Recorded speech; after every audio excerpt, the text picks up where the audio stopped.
నమస్తే, welcome to our channel. నేను మీ పద్మావతి. ఈరోజు మనతో పాటు ప్రముఖ ఆధ్యాత్మికవేత్త మరియు వాస్తు జ్యోతిష్య పండితులు శేషగిరిరావు గారు ఉన్నారు. మరి ఆయనతో మాట్లాడి ఆధ్యాత్మిక పరంగా ఉన్న అన్ని డౌట్స్ కూడా క్లారిటీ చేసుకోవడానికి ట్రై చేద్దాం. అండ్ మీరు కూడా చూసేయండి. నమస్కారం గురువుగారు. గురువుగారు, 10వ తేదీ ఫిబ్రవరిన మనకి త్రయోదశి వచ్చింది. అయితే ఈ త్రయోదశికి ఉన్న నామం ఏంటి? మరి ముఖ్యంగా చెప్పుకోవాలి అంటే అసలు త్రయోదశిని ఎటువంటి వారు పాటించడం వల్ల ఖచ్చితంగా వారికి ఫలితం అనేది దక్కుతుందంటారు? తప్పకుండా. అంటే మనకి త్రయోదశిలో బాగా అందరికీ తెలుసున్నది ధనత్రయోదశి, అవును, తర్వాత శని త్రయోదశి. అవునా? ఈ రెండు త్రయోదశులు అయితే చాలా మందికి పరిచయం ఉంటుంది. అవును, దాని గురించి మనం పెద్దగా చెప్పకపోయినా అందరికీ తెలుస్తుంది. అయితే ఇక్కడ కొన్ని ప్రత్యేక త్రయోదశులు, అంటే సోమవారంతో పాటు వచ్చిన త్రయోదశి అనేది శివుడికి అత్యంత ప్రీతికరమైనది. సో ఈ మాట సోమవారం రావటం అనేది ఒకటి. తర్వాత రెండోది వచ్చేప్పటికి ఏంటంటే ఇదే రోజు మనకి ప్రదోష వ్రతం కూడా సోమవారం వచ్చినట్టయింది. సో అందుకని శివుణ్ణి ఆరాధించడానికి ఈ రోజు చాలా శ్రేష్టమైనది. తర్వాత రెండోది వచ్చేప్పటికి ఏంటంటే ఇప్పుడు మనం ఇటీవల గత నవంబర్ వరకు కూడా మనం ఈ శ్యామలా నవరాత్రులు అని చేసుకున్నాం. అంతకుముందు పంచమి నాడు వసంత పంచమి అని చేసుకున్నాం. అంటే ఈ రెండు శక్తులకి కూడా, అంటే రాజశ్యామల లేదా సరస్వతి, మాఘ శుక్ల త్రయోదశి అనేది వాళ్ళకి కూడా చాలా విశిష్టమైనది. ఇప్పుడు వచ్చేది మాఘ శుక్ల త్రయోదశి. అందుకని ఇటు శివుణ్ణి అమ్మవారిని ఏకకాలంలో పూజించడానికి వీలైన రోజు సోమవారం.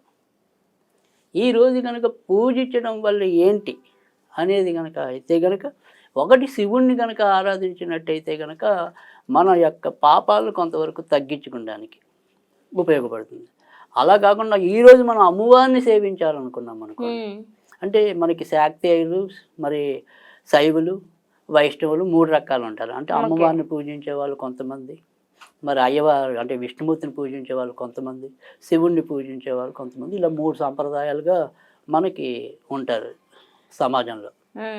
సో అలా 3 రకాల వారికి కూడా ముఖ్యంగా ఇక్కడ ఈ శైవులకి శాక్తేయులకి ఇద్దరికి కూడా బాగా ఉపయోగపడే దినము ఈ సోమవారం త్రయోదశితో కలిసి రావటం.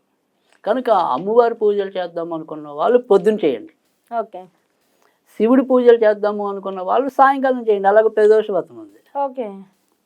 కానీ ఇక్కడ శివుణ్ణి పూజించే వాళ్ళకి, అక్కడ అమ్మవారిని పూజించే వాళ్ళకి ఇద్దరికి ఫలితం మటుకు ఒకటే. అంటే ఒకటి ఏంటంటే ఇహపరంగా మనకు ఉండే సౌఖ్యాలు అనుభవించడం అనేది, లేదు ఇక్కడ మనం పడుతున్న ఇక్కట్ల నుంచి ముందుకు రావటం అనేది ఒకటి. అంశంలో మోక్షం అంటాం. ఏదైనా సరే మనం వ్రతాలు ఇవన్నీ కూడా చేసినప్పుడు ఏంటంటే ఏది చేసినా కూడా ఆ వ్రతం నాడు మీరు ఈ వ్రతం ఆచరించినట్టయితే కనుక పలానా కోరికలు తీరుతాయి, దాంతోపాటు మీకు అంచెలో మోక్షం కూడా లభిస్తుంది, లేదా స్వర్గం లభిస్తుంది. ఇవే ఉంటాయి మనకి ఫలశ్రుతి అనే దాంట్లో.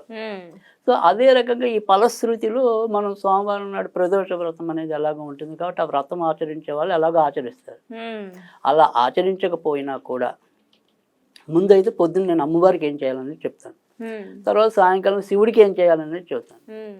కనుక ఇద్దరిని ఏకకాలంలో పూజించడానికి అనువైన రోజు ఇదే. అంటే మనం శాక్తేయులం కాదు, వైష్ణవులం కాదు, లేదు మనం ఏమంటాం శైవులం కాదు, కానీ నాకు అమ్మవారిని పూజించడం ఇష్టమే, శివుడిని పూజించడం ఇష్టమే, విష్ణువుని పూజించడం ఇష్టమే. ఇలా ఏదైనా సరే ఇద్దరు కూడా పూజించాలనుకుంటే ఈరోజు అంటే పొద్దున ఓపిక ఉన్న వాళ్ళు పొద్దున మా అమ్మవారిని పూజిస్తారు, ఓపిక లేని వారు కేవలం ఎవరినొకరు పూజిస్తారు.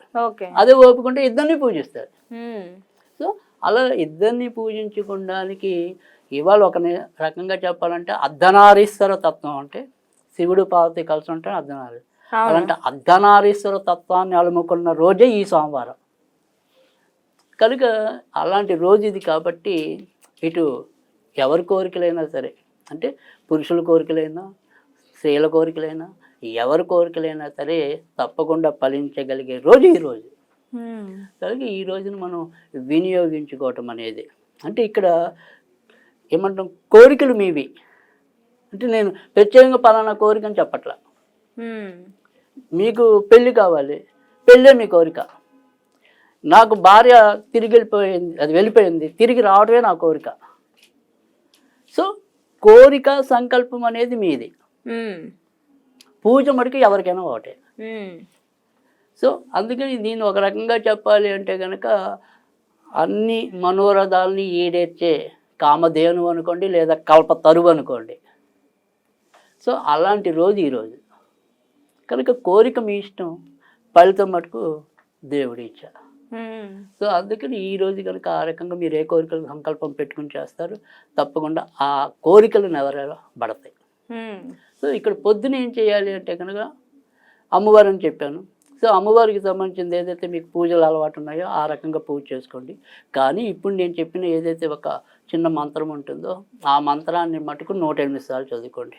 ఓం కుమార రంజిమ్యై నమః, ఓం కుమార రంజిమ్యై నమః. ఇది 108 సార్లు చదువుకొని పెరుగన్నం నివేదన చేయాలి. మరి శివయ్యకైతే ఏ విధంగా శివయ్యకి కూడా పెరుగన్నమే నివేదన చేయాలి.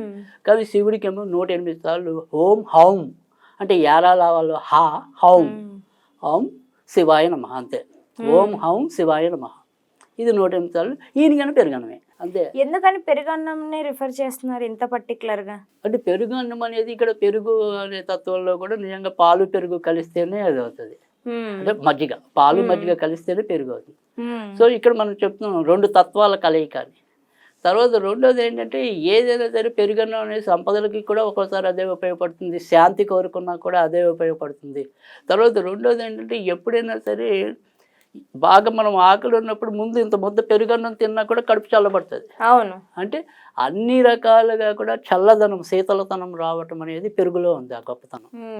సో అందుకని పెరుగు అనేది చాలా కోరికలకి మనకి ఏకైక నివేదన.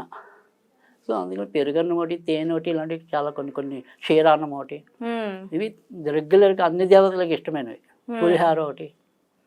కాకపోతే మనకి ఇక్కడ ఏంటంటే ఒక్కొక్క సందర్భంలో ఒక్కొక్క నివేదన అనేది చెప్తాం. కానీ మీరు కనుక చూసినట్టయితే ఎక్కువగా నివేదనలు ఉండేవి ఈ 4 ఎక్కువ ఉంటాయి మనకి.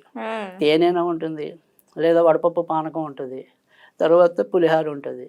ఇవేగా కొన్ని సందర్భాల్లోనే గారెల, బూరెల ఇలాంటివన్నీ ఉంటాయి. సో ఈ రకంగా ఇవి చేసుకోండి. తప్పకుండా మనకి పుణ్యం పురుషార్థం 2 కూడా దక్కుతాయి ఈ రోజున ఈ రకంగా వినియోగించుకుంటే. నిజంగా గురుగారు చాలా చక్కగా వివరించారు త్రయోదశి గురించి. అన్నిటికన్నా ముఖ్యంగా ఉదయం పూజ చేసుకునేటప్పుడు కానీ, సాయంత్రం పూజ చేసుకునేటప్పుడు కానీ ఏ విధంగా చేసుకోవాలి, దాంతోపాటుగా పలహారం కూడా చాలా చక్కగా వివరించారు. సింపుల్గా ఉండేటట్టు, ప్రతి ఒక్కరికి అయిపోయేటట్టుగా. నిజంగా ధన్యవాదాలు గురువుగారు.